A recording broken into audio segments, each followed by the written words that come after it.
Social media ka nwa agbọghọbịa pụtara wee sị that na apịara ya lepi. Ọ na-afịọ na Twitter, na-afịọ na Facebook, na-afịọ na Instagram, na-afịọ na TikTok. Oge ahụ m fụrụ ife a nenecha the thing fee n'isi because the akụkọ adịrọ clear, because onye a na-ekwu maka ya nwere identity and onye na-ekwu ife afọ akpọrọ mmadụ afa. Ọ daba na social media si mụta ụmụ nwoke ka e gbuo ma ụmụ nwaanyị ma some of our artists sef tinyecha ọnụ na dị okwu. Ịghọtago ma very dark man onye ọbụla nwere ọnụ na dati okwu. Finally ka polisi oyibo tinyere ọkpa na dị okwu wee chọpụta na nke nwaanyị is just exaggerating some things. Ife a bụ story. Ịghọtago ọ bụ na onwere onye mere gịnị pịara repi. Mana after ka o kwuchara ife a, some people agree go with her because of gịnị na nwaanyị ka ọ bụ. Ị mara some ụmụ bụ ụmụ nwoke amụrụ that na society ka efefe ụmụ nwaanyị karịa ụmụ nwoke in some certain area. Kpatara ọ ya abụ mpụtalụ ana m agwa gị nwa bụ nwoke ka ifie asaa n'anya mgbe ọbụla gị na nwaanyị na-emekọ ife, maka o tirikwara mkpụpụta ezi ife ndị mba ụwa ya na-amaghị bụ ikpe, ma ọ bụ ngị nwa kọsụrụ ya ma ọ na ọ bụrụ ngị kọsụrụ ya ga-ama gị ikpe. Do you understand?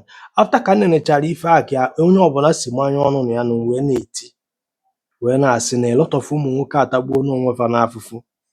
O nwere ụmụ nwoke society mara ikpe ọnwụ. O nwere ụmụ nwoke society because of akwa nwaanyị bere.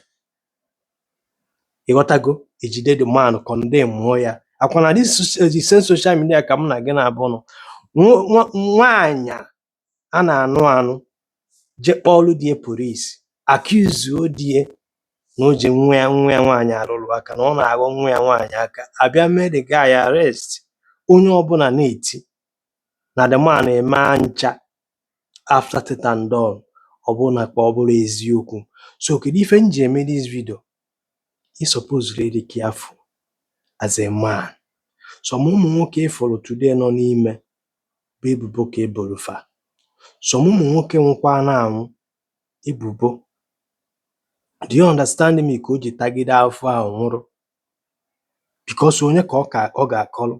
Some ụmụ nwaanyị kwa na ịnụkọta ịnụ na di na ya na di na-enwe nghọtafie pịa the woman daa nwụrụ ma ọ na nwere ike ọ bụrụ self defense because o nwere onye nọ ebe ọ nọ bido. Ọ nke nwoke ma ife na-esere ya na nwunye. Ịghọtago o nwere ike nwunye ya abịa ime ya attack in self defense ọkwụrụ nke nwaanyị debe n'ala, mana onye nwụrụ anwụ anwụgo ife a na-attack gị na igbuo na mmadụ. O nwere ife ị na-aka onye ọbụla na-ege gị ntị. I'm telling you.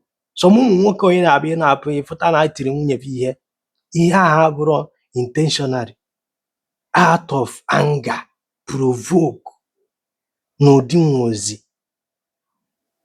And that doesn't mean that n'ife na-ekwu na onwekwa ụmụ nwoke adịrọ njọ. Ụmụ nwoke dị njọ, mana ana m agwa gị ka ị ghọta dazi stand nwaanyị ka nwoke wee nwe when it comes to na eme ya nke a mie nke ọzọ. Oberekwala akwa pụta ezi like this, everybody ga-ebelieve ife ọ na-ekwu. Ngị nwa ka ya na-akọndem.